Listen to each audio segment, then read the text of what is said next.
Hi everyone, इस session में हम लोग देखेंगे कि what are different database services which AWS offer. जैसे कि हमने एक वीडियो में डिस्कस कर रखा है डेटा एंड डेटाबेस के बारे में, मतलब कि कितने टाइप के डेटा हैं और अलग अलग टाइप के डेटा को स्टोर करने के लिए किस टाइप का डेटाबेस चाहिए। Based on the same concept, AWS has divided it's databases on different classes. जैसे पहला क्लास है रिलेशनल डेटाबेस का, तो जो भी स्ट्रक्चर्ड डेटा है तो उसके लिए रिलेशनल डेटाबेस है। अगर हमारे पास सेमी स्ट्रक्चर्ड डेटा है जहाँ पे हमको स्टोर करना है जेसन डेटा यानी की वैल्यू पेयर स्टोर करना है, तो उसके लिए अलग से डेटाबेस है जो कि की वैल्यू डेटाबेस है। अगर हमको डॉक्यूमेंट स्टोर करना है लाइक डिफरेंट फाइल्स, तो उसके लिए हमारे पास डॉक्यूमेंट डेटाबेस है। अगर हमारे पास कुछ यूज केस है जहाँ पे we need very faster data retrieval, तो उसके लिए हमको इन मेमोरी डेटाबेस चाहिए जहाँ पे कि हम डेटा को रैम में स्टोर करेंगे, तो उसके लिए इन मेमोरी डेटाबेसेस है। And finally if you wanted to store edges and nodes, मतलब कुछ ग्राफ टाइप का रिप्रेजेंटेशन स्टोर करना है, तो उसके लिए ग्राफ डेटाबेसेस। तो ये डिफरेंट क्लासेस ऑफ डेटाबेस हैं विच AWS प्रोवाइड्स। अब इसमें देखेंगे कि क्या क्या सर्विसेज हैं। तो जो पहला सर्विस है वो है अमेजन RDS। तो RDS का मतलब रिलेशनल डेटाबेस सर्विस। तो RDS में क्या है कि अगर हमारे पास स्ट्रक्चर डेटा है, अगर हमारे पास स्टोर करने के लिए स्ट्रक्चर डेटा है, तो उसके लिए हम अमेजन RDS यूज करेंगे। RDS क्या करता है कि जो भी डिफरेंट रिलेशनल डेटाबेसेस हैं like MySQL, MariaDB, Oracle, Postgre, MS SQL, इन सब डेटाबेसेस को ये मैनेज करता है। तो क्या करेगा, तुमको फैसिलिटी देगा so that you can install these databases। तो अमेजन RDS में क्या होता है, ये तुमको एक फैसिलिटी देता है to install relational databases like MySQL and Postgre on top of AWS resources. So when I talk about AWS resources, मतलब कि ये तुमको अपना ऑपरेटिंग सिस्टम देगा, ये तुमको अपना मेमोरी देगा, चाहे वो रैम हो या SSD हो, हार्ड डिस्क हो। ये तुमको अपना EC2 इंस्टेंस देगा जिसपे कि तुम डेटाबेस को इंस्टॉल कर पाओ। तो ये सब चीज, ये सारे databases you will able to install on top of these services. तो इसको यूज करने से फायदा क्या है, ये तो हम अपने मशीन पे भी कर सकते। फायदा ये है कि as your business grow, for example अगर आप रिलेशनल डेटाबेस यूज कर रहे हो और आपने लोकली होस्ट करके रखा है रिलेशनल डेटाबेस, तो जैसे जैसे आपका बिजनेस बढ़ेगा आपको और ज्यादा रिसोर्सेस लगेंगे to store the data, to manage the traffic on your system, right. So in those cases you need to purchase lot of different resources again and again। तो यहाँ पे क्या है कि आपको वो सब टेंशन लेने की जरूरत नहीं है। all you need to do is to manage your resources। खरीदना नहीं है कुछ भी। I mean आपको रेंट तो पे करना है क्योंकि at the end of the day someone is purchasing for you, तो वो चार्जेस बहुत मिनिमल होंगे as AWS claims।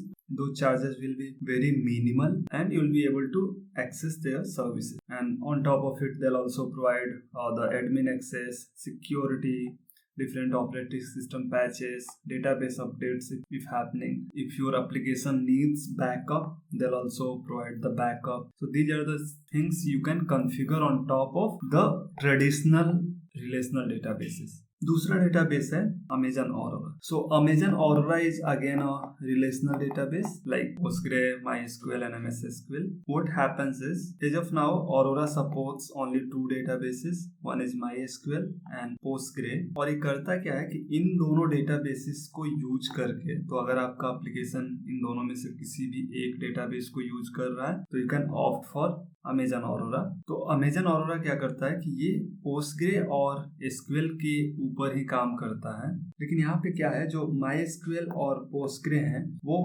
Traditional database है, राइट। तो ये क्या करता है कि इनके ऊपर एक लेयर क्रिएट करता है और इनको मैनेज करता है इन डेटाबेसेस को। और आप यहाँ पे हो, राइट, तो आपको ये क्या प्रोवाइड कराएगा, आपको ये हसल फ्री इन्वायरमेंट प्रोवाइड कराएगा जहाँ पे you feel that you are using a serverless service, right। तो आप at the end of the day relational database he use कर रहे हो लाइक ट्रेडिशनल और MySQL एंड Postgre, बट आपको कुछ भी सेटअप करने की जरूरत नहीं है। सो व्हेन आई से सर्वरलेस, मतलब आपको किसी भी रिसोर्स का को सेटअप नहीं करना है कि आपको इतना मेमोरी चाहिए, आपको ये ऑपरेटिंग सिस्टम चाहिए, आपको ये वो सारी चीजें आपको मैनेज नहीं करनी है। All you need to do is to you need to select your database और कुछ कॉन्फ़िगरेशन करने पड़ेंगे और बाकी चीजें AWS विल टेक केयर। तो ये है aurora, again relational database with a lot of new features. तो अभी तक क्या देखा हमने कि हम रिलेशनल डेटाबेसेस क्या क्या है जो AWS प्रोवाइड कराता है, लेकिन रिलेशनल डेटाबेसेस में हम सिर्फ स्ट्रक्चर डेटा को स्टोर कर सकते हैं, यानी टेबल के फॉर्म में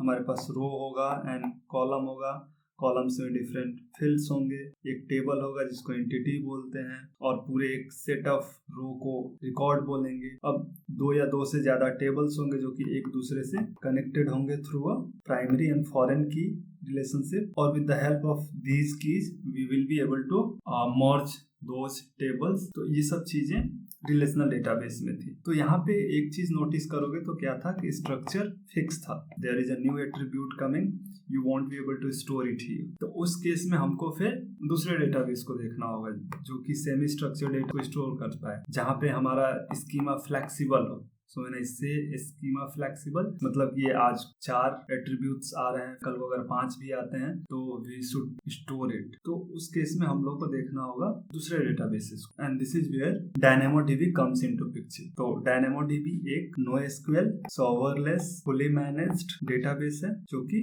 की वैल्यू पेयर को स्टोर करता है, और इसीलिए इसको हम लोग बोलते हैं की वैल्यू डेटाबेस। तो यानी जब भी अगर आपको ऐसा रिक्वायरमेंट है कि यू वांटेड टू स्टोर की value pair and you want your schema to be very flexible and you are looking for a serverless technology, you should go with DynamoDB। ये OLTP टाइप के transactions के लिए specially बना है। तो even if you wanted to use it for your applications like e-commerce websites and all, you can easily use this database। ये serverless and fully managed database है, तो यहाँ पे भी आपको किसी भी रिसोर्स को सेटअप करने की जरूरत नहीं है। उसके बाद आता है हमारा अमेजन डॉक्यूमेंट DB। तो अगर आपको डॉक्यूमेंट्स स्टोर करने हैं like JSON file instead of JSON data, you wanted to store JSON file itself, you wanted to store CSV file, audio file, text file। so to store these files you should be using document DB।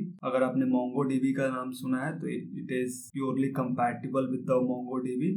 मतलब जो भी data आपने MongoDB में store किया है और आप चाहते हो कि क्लाउड पे मूव करो, तो you can definitely opt for document DB। सारे MongoDB के data can be imported to document DB। एक चीज जो यहाँ पे एक्स्ट्रा है वो ये कि the storage and compute are decoupled. मतलब कि AWS के बहुत सारे सर्विसेज में ऐसा है कि based on the storage you select the compute power you will get. For example lambda, तो लैम्डा एक कंप्यूट सर्विस है, तो इसमें क्या है, जितना आप स्टोरेज रखोगे उसी के हिसाब से आपको कंप्यूट पावर मिलेगा। लेकिन यहाँ पे ऐसा नहीं है, अगर आप डॉक्यूमेंट DB यूज कर रहे हो तो you can scale both of these services independently, and this way it is saying that the storage and compute power are decoupled. You will able to store documents, key value pair, structure data in relational databases. Now if you wanted to store structure like this, जहाँ पे कोई एक entities है, 2 entity, 3 entity, अलग अलग entities है, and these entities are related to each other and you wanted to store these relationships, right? To store these kind of data, to store these kind of relationships, you should be using a graph database, and this is where Neptune comes into picture। ये आपको ऐसा अगर requirement है तो you can use Neptune। next है Amazon Redshift। तो Redshift is again another storage, और या फिर इसको हम लोग data warehouse बोलते हैं, warehouse। इसमें क्या है, you can store any size of data। they claim that they can store data like up to petabyte, right, or more than that, and the best thing is it cannot only store the data but it will provide you facility to easily query that data। So within no time you'll able to query your data even if the data size is very huge, and this is where it is helpful। And apart from this there are a lot of other features, like if you have your data stored in S3, you can use Redshift Spectrum to query your data which is sitting in S3। तो चाहे अगर आपके पास billions of data है, you can easily query that data, and as you know, right, it is storing lot of data data. Internally it should be using some distributing algorithm store and access the data. तो एक बहुत ही simple और बहुत ही कम शब्दों में about all the database services which AWS offers. इसके अलावा भी बहुत सारे स्टोरेज हैं. Since we are specifically talking about database, हमने ये सारे कवर किए. लेकिन स्टोरेज के मामले में अगर बात करें तो और भी बहुत सारे स्टोरेज है जो कि AWS प्रोवाइड कराता है. लाइक S3 है which can store anything मतलब anything. You have EFS, elastic file storage we call it. We have EBS. ये सारे और भी storage है which AWS provides. That's all for this session. If you have any question, please let me know in the comment section below. Thank you.